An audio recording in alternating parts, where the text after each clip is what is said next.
आपने कभी ऐसा सुना है कि किसी कंपनी का आईपीओ आया और लोगों ने उसमें इन्वेस्ट करके अच्छा खासा पैसा कमा लिया? ठीक है, आपने ऐसा बहुत बार सुना होगा मतलब न्यूज़ पे या फिर रील पे, इंटरनेट पे कहीं पे आपने ऐसा बहुत कुछ सुना होगा, ठीक है? तो क्या हर कोई आईपीओ में इन्वेस्ट कर सकता है? और आईपीओ में इन्वेस्ट करना कैसे है? अगर हर कोई इन्वेस्ट कर सकता है तो आईपीओ में क्या हमेशा प्रॉफिट ही होता है? ऐसे बहुत से सवाल आपके मन में आते होंगे।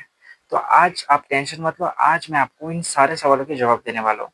तो प्लीज़ वीडियो को आखिर तक ज़रूर देखना और आखिर तक वीडियो में बने रहना। सबसे पहले ये समझ लो कि आईपीओ का मतलब क्या होता है। आईपीओ का मतलब होता है इनिशियल पब्लिक ऑफरिंग।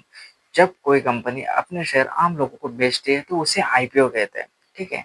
समझो, अगर आपका कोई छोटा सा बिजनेस आप स्टार्ट करते हो और वक्त के साथ साथ अगर वो बिजनेस आपका बड़ा बनता है, ठीक है, बड़ा बनता है और आपको अगर उसे और बड़ा बनाना है तो आपको चाहिए उसके लिए पैसा। तो पैसा आएगा कहाँ से? सबसे पहली चीज़, आप या तो बैंक से लोन लेते हो या दूसरी चीज़ आप करते हो, आप अपनी कंपनी का एक छोटा-सा हिस्सा बेच देते हो। आप दूसरा ऑप्शन चुनते हो, अपनी कंपनी का अगर छोटा-सा हिस्सा बेचते हो, तो आप अपनी कंपनी के शेयर जारी करते हो। ठीक, जो लोग आपके शेयर खरीदते हैं, वो लोग अपनी कंपनी के एक छोटे-छोटे हिस्सेदार बन जाते हैं आपकी कंपनी के लिए। सवाल आता है कि कंपनियाँ आईपीओ लाती क्यों है?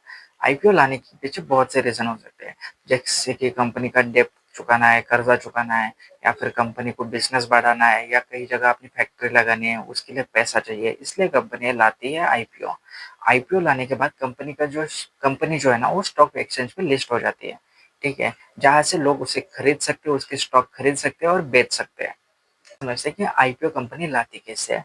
सबसे पहले कंपनी आईपीओ लाने का तय करती है, उसके बाद सेबी से परमिशन लेती है और उसके बाद जाके प्राइस बैंड तय करती है कंपनी की किस प्राइस में आईपीओ लाना है, स्टॉक का प्राइस क्या रखना है वो तय होता है। लॉटरी सिस्टम के थ्रू शेयर अलॉट किया जाता है। उसके बाद जो शेयर है, कंपनी का जो शेयर है वो एनएसई या बेसिक की साइड पे लिस्ट किया जाता है, स्टॉक एक्सचेंज पे लिस्ट किया जाता है। एग्जाम्पल मान लो, प्राइस बैंड जो है वो ₹100 से 102 रुपए के बीच में रखा गया है।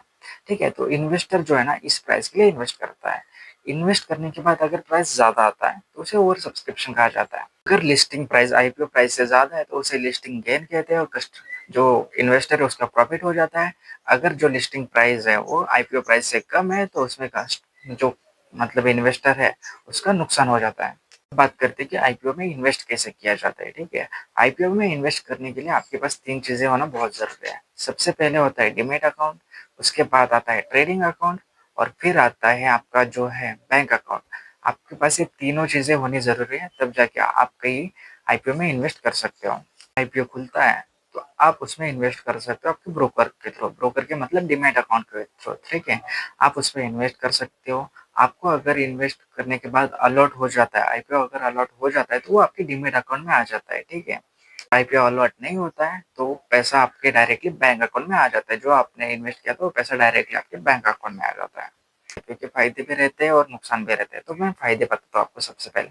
सबसे बड़ा फायदा ये है कि आपको कम प्राइस में अच्छी कंपनी के शेयर मिलते हैं और अगर उस कंपनी के शेयर आप होल्ड करके रखते हो तो लंबे समय के लिए आपको अच्छा रिटर्न भी मिल सकता है उस कंपनी के में, ठीक है?